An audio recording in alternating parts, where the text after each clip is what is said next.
Você tem tratado os seus pacientes de acordo com todos os protocolos necessários, já tentou de tudo e esse paciente não consegue reduzir a gordura corporal. Ele não consegue chegar naquele peso que vocês tanto desejam. Sabe o que é que pode estar por trás de tudo isso? Que você talvez não tenha investigado adequadamente? A qualidade do sono. Isso mesmo. Quem não dorme não emagrece. Esse ponto precisa ser observado desde o primeiro momento da consulta, desde o primeiro dia do atendimento, quando você preencheu a anamnese. É sobre isso que a gente vai falar no vídeo de hoje. Sejam bem-vindos, Nutris, aqui para o canal da Escola do Nutricionista. Aqui eu falo de nutricionista para nutricionistas, para ajudar você a se atualizar nos conteúdos em nutrição clínica, principalmente em síndrome metabólica, melhorando a sua abordagem em consultório e elevando os seus atendimentos para a excelência, para que você consiga os melhores resultados com os seus pacientes. E o assunto de hoje é o sono e o emagrecimento, porque dormir bem é tão importante para se alcançar o resultado de perda de peso tão desejado pela maioria dos nossos pacientes. Não só desejado, como necessário, porque a gente sabe que a síndrome metabólica tem na sua base o processo inflamatório que está diretamente atrelado com o excesso de peso. Então vamos lá. Você está cumprindo aí todos os protocolos necessários, já fez várias estratégias diferentes. O paciente até chegou a perder algum peso, até desinflamar um pouquinho, melhorou os parâmetros de sangue, mas daqui a pouco ele volta a ganhar peso de novo. E você está identificando que essa pessoa é um pouco estressada, que ela não sabe gerenciar bem as questões do dia a dia. E ela acaba levando boa parte desses problemas para a cama quando vai dormir. E é óbvio que esses problemas, não resolvidos durante o dia, vão acabar atrapalhando o sono dessa pessoa. Ela não vai ter um sono de qualidade. Quando eu falo sono de qualidade, não é apenas dormir 10 horas, 8 horas por noite, mas depende muito da qualidade desse sono. Porque a pessoa ela pode deitar e ficar na cama por 8 a 10 horas, mas ela não ter durante esse período um sono profundo, um sono reparador, em que ela de fato descanse e ela permita que o corpo faça todo o trabalho que ele continua fazendo durante a noite. Porque é nesse momento de sono profundo que o nosso nível de melatonina chega em um pico. E a melatonina ela tem uma ação potente, antioxidante, anti-inflamatória. Então é como se a melatonina, durante esse período de sono, ela fosse fazer toda uma faxina no nosso corpo. Ela vai eliminar os radicais livres, ela vai ajustar processos hormonais, neurotransmissores, e é óbvio, se esse corpo está em equilíbrio hormonalmente e com relação aos neurotransmissores, é claro que todo o processo de emagrecimento também vai acontecer. Ele não acontece por um passe de mágica, ele acontece a partir de um equilíbrio orgânico, de um equilíbrio metabólico. E o momento de sono profundo, sono de qualidade, é o momento ideal para que o corpo se organize, se equilibre e, a partir disso, o processo de queima de gordura, de lipólise, aconteça com mais facilidade. Principalmente se essa pessoa está conciliando com esse sono de qualidade uma atividade física regular, uma alimentação desinflamatória, com a oferta calórica adequada para as suas necessidades, escolhendo alimentos de melhor qualidade para compor a sua dieta diariamente. Então, todos esses pilares vão contribuir para a perda de peso. Como o assunto hoje é o sono, eu vou explorar mais a importância desse aspecto para que você, desde o primeiro dia do atendimento, lá na primeira consulta, quando você preenche a anamnese do paciente, você já possa observar de forma mais crítica como é que está realmente a rotina de sono dessa pessoa. Alguns fatores da vida da pessoa podem contribuir negativamente para a qualidade do sono, como, por exemplo, mulheres no climatério ou menopausa, que por conta das oscilações hormonais, elas vão ter comprometimento da qualidade do sono, sim. A maioria delas despertando de madrugada e perdendo totalmente o sono. E essa quebra da sequência de sono por volta de 2 ou 3 horas da manhã, ela traz muitos prejuízos, não só metabólicos, mas também emocionais, porque essa pessoa vai acordar cansada, ela vai acordar com a sensação de que não dormiu bem, e, consequentemente, a produtividade dela durante o dia, o rendimento dela nas atividades, na própria atividade física, vai ser bem menor. E, consequentemente, ela vai começar a perceber uma dificuldade maior, mesmo fazendo atividade física, mesmo seguindo a alimentação, de queimar aquela gordura insistente. E por trás disso tem a qualidade ruim do sono que ela está tendo todos os dias. Eu vou trazer aqui alguns pontos que atrapalham muito essa qualidade do sono, e são aspectos que a gente percebe muito aí na rotina dos nossos pacientes. O primeiro deles é o excesso de luminosidade. A vida moderna força a gente a ficar acordado por mais tempo. E nesse processo de ficar acordado por mais tempo, o excesso de luminosidade é um fato. TVs, celulares, a própria luz acesa, o estresse mal gerenciado ao longo do dia, muitas vezes é levado para a cama à noite, as preocupações, o que também vai comprometer a liberação de neurotransmissores necessários nesse momento para haver relaxamento e assim um sono de qualidade. Outro fator também são as pessoas que trabalham de turno. Então tem pessoas que trabalham de madrugada e dormem durante o dia. Essa inversão do ciclo circadiano compromete, inclusive, para homens e mulheres, a fertilidade. Então, mulheres que estão aí na tentativa de engravidar, homens em que foi identificado nele o problema da fertilidade, porque a esposa não está engravidando, é justamente um dos fatores, é essa troca, essa inversão do ciclo circadiano. As pessoas que trabalham de plantões noturnos, que um dia dormem à noite, no outro dia dormem de dia, porque esses plantões oscilam de acordo com as escalas, médicos, enfermeiros, isso pode, de médio a longo prazo, comprometer também a fertilidade, além dessa grande dificuldade de perder peso. Normalmente, a pessoa que dorme mal, ela não tem disposição no dia seguinte, nem para fazer as atividades básicas. Imagine para fazer atividade física. Imagine para progredir as cargas e o volume de treino. Então, a consequência natural é ela começar a faltar nas atividades físicas e esse processo também contribuir para a dificuldade de perder peso. Quando a gente não dorme bem, a gente tem uma tendência a fazer más escolhas alimentares.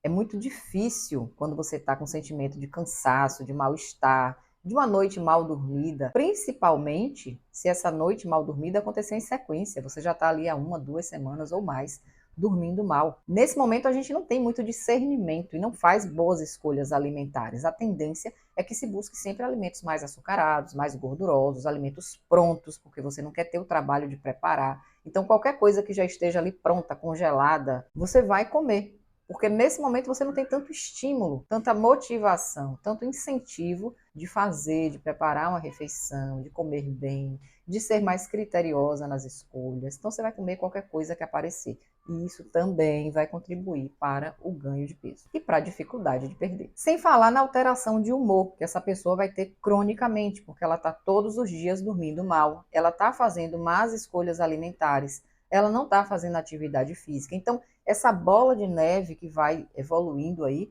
vai fazendo com que cada vez mais essa pessoa se desmotive. Ela perde essa capacidade de autocuidado, ela se desmotiva totalmente, porque uma coisa negativa está levando a outra. E de repente ela se percebe ali num turbilhão de problemas, ela está cansada mentalmente, cansada fisicamente, ela não consegue dar conta do básico no dia a dia. Isso vai frustrando e só piorando ainda mais esse processo inflamatório em que ela já está imersa. O corpo dessa pessoa está totalmente inflamado. As funções hormonais, os neurotransmissores, questões cognitivas, memória, atenção, desempenho físico, energia para fazer coisas básicas no dia a dia, elas vão cada vez mais entrando num buraco aí sem fim. E essa pessoa precisa de ajuda. E é nesse momento que nós, nutricionistas, temos que ter um posicionamento e um olhar sistêmico sobre o paciente. Não adianta, num contexto desse, você propor para essa pessoa restrições calóricas. Você precisa começar do começo, identificando que existe um processo inflamatório ali, gritando, e que ele precisa ser olhado. Você precisa, nesse momento, não necessariamente fazer restrições,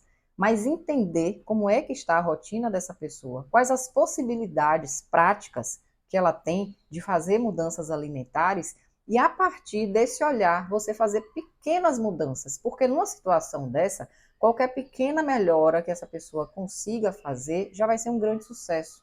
Ela já vai estar conseguindo sair desse ponto zero e dar os primeiros passos. Não adianta, nesse momento, fazer restrições, protocolos muito restritivos, que vão gerar só mais estresse e não vão resolver o problema. Essa pessoa vai se desmotivar ainda mais, porque ela vai se sentir frustrada por não conseguir dar esse passo tão grande e ela vai voltar para o ponto zero de novo e com certeza ela não vai voltar a te procurar. Ela vai desistir do tratamento, ela vai desaparecer e vai continuar levando esse problema adiante. Portanto, nesse momento, a estratégia mais adequada é você olhar o paciente como um todo, e perceber nesse momento o que é possível, qual é o pequeno passo que ele pode dar nesse momento, e você vai ajudá-lo a dar esse pequeno passo. Consertando um problema de cada vez, traçando estratégias para que ele melhore o sono. Então, nesse momento, fazer a higiene do sono é muito importante. De nada adianta essa pessoa estar cuidando de tudo, mas ela ir para a cama com o celular na mão, ela ir para a cama com a televisão ligada, com a luz acesa, porque isso vai atrapalhar a produção da melatonina, e atrapalhando a produção de melatonina já é um primeiro passo para ela ter um sono de qualidade ruim. Vamos falar agora sobre dois hormônios importantíssimos, que são a leptina e a grelina. Esses dois hormônios precisam estar em equilíbrio para que a gente consiga controlar os processos de fome e saciedade. E esse consumo alimentar aconteça por realmente haver uma necessidade e não por compulsão, não por simples vontade. A leptina é o hormônio que faz o controle da nossa fome. Ela reduz o apetite nos momentos em que esse apetite deve ser reduzido, como por exemplo após uma refeição. Ela faz a regulação do equilíbrio energético do corpo. Quanto maior o acúmulo de gordura no corpo, maior a leptina. E isso é óbvio, porque se essa pessoa tem um excesso de gordura corporal, significa que ela tem reservatórios suficientes para não passar por uma privação. Porque no caso dela ficar mais tempo sem se alimentar, ela vai utilizar essa gordura como fonte energética. Por isso que é óbvio que a leptina ela vai estar em níveis aumentados no sangue quanto maior for a reserva de gordura dessa pessoa. E teoricamente a gente entenderia, tá? Se essa pessoa tem mais gordura no corpo e tem maior nível de leptina, essa pessoa deve necessariamente ter menos fome, não é? Seria assim. Mas existe um processo chamado resistência à leptina, que é bem semelhante à situação de resistência à insulina. Quanto maior o nível de tecido adiposo, maior o nível de inflamação. E quanto maior o nível de inflamação, maior a resistência à leptina. Então, essa pessoa que tem excesso de gordura, ela vai ter um nível adequado de leptina no sangue, sim, o que teoricamente levaria ela a ter menos fome e a comer menos. Mas porque ela está inflamada, ela tem uma resistência à leptina, essa leptina não vai funcionar. Por mais que ela esteja circulando no sangue, ela não vai ter esse efeito de diminuir o apetite dessa pessoa. Então, ela mesmo tendo excesso de gordura, ela vai continuar comendo, muitas vezes, compulsivamente e continuar aumentando o acúmulo de gordura corporal. Essa resistência à leptina vai ser corrigida, obviamente, a partir da modulação dessa inflamação. E no caso da privação crônica de sono, quem dorme mal vai ter uma redução na produção da leptina, que também vai gerar grande prejuízo, aumentando a fome dessa pessoa. Quanto pior a qualidade do sono, menor a produção de leptina, mais apetite. Já a grelina é o hormônio inverso. Ele aumenta o apetite. Ele vai ser ativado no nosso corpo em condições saudáveis naquele momento em que a gente está próximo de fazer a refeição seguinte. Então, seria aquele momento ali antes do almoço, antes do jantar, em que é normal e necessário um aumento da fome, para que a gente possa fazer aquela reposição calórica através da alimentação. E no caso da grelina, ela vai estar muito aumentada na privação de sono. Então vocês entenderam que quando a gente priva o sono de forma crônica, a gente vai aumentar o apetite necessariamente, e isso vai contribuir para mais ganho de peso por conta de um excesso de ingestão calórica, além de que vai haver uma inibição dessa queima de gordura, mais você engorda. Você piora o processo inflamatório no corpo, que também vai contribuir, além de que essa falta crônica de sono vai comprometer muito a sua produtividade diária e a sua qualidade de vida. Nesse caso, a gente tem que fazer a correção do básico, como eu falei no início desse vídeo. Não adianta estratégias mirabolantes nesse momento, porque o paciente não tem nem condição emocional de segui-las. Então, a gente tem que começar pelo básico, melhorando a higiene do sono, trabalhando com alguns fitoterápicos que possam gerar relaxamento, diminuição da ansiedade para ajudar nesse processo de sono, modular o intestino. E para modulação intestinal, a gente deve trabalhar com algumas substâncias, como por exemplo a glutamina, que ela além de modular o intestino, ela vai ajudar a diminuir a permeabilidade, diminuir a inflamação do intestino, fazer a exclusão, basicamente, para começar, dos alimentos industrializados. Então, se esse paciente é uma pessoa que não tem tempo, que está sempre comendo fora, que come coisa congelada, coisa enlatada, a gente vai excluir aí, a princípio, esses alimentos, fazendo substituições que possam ser viáveis na prática, na rotina diária. Fazer uma organização, por exemplo, no final de semana, para que esse paciente contrate alguém ou ele mesmo faça as marmitinhas da semana, ele já cozinha e já deixa algumas coisas pré-prontas para que ao longo da semana ele não tenha o trabalho de ter que preparar. Ele só vai tirar da geladeira, aquecer. Isso torna a rotina viável na prática. São maneiras simples que a gente tem de orientar o nosso paciente para que ele consiga, pouco a pouco, ir aderindo a essa mudança e melhorando a qualidade de vida e perdendo peso. Aumentar a quantidade de fibra em todas as refeições, para que isso gere uma saciedade precoce e assim ele não fique compulsivo, essa compulsão vai começar a ser diminuída gradativamente. Aumentar a ingestão de água entre as refeições é muito importante, porque muitas vezes a pessoa acha que está com fome, mas na verdade ela está com sede. O corpo está desidratado, então ela busca sempre comida achando que está com fome, mas na verdade ela está com sede. E quando ela aumenta a ingestão de água entre as refeições, esse corpo vai se hidratando mais. E assim a sensação de fome diminui consideravelmente. Alguns ativos que vão melhorar muito essa questão do relaxamento e do sono é o magnésio de malato, o cálcio quelato, 5-HTP, de preferência sublingual.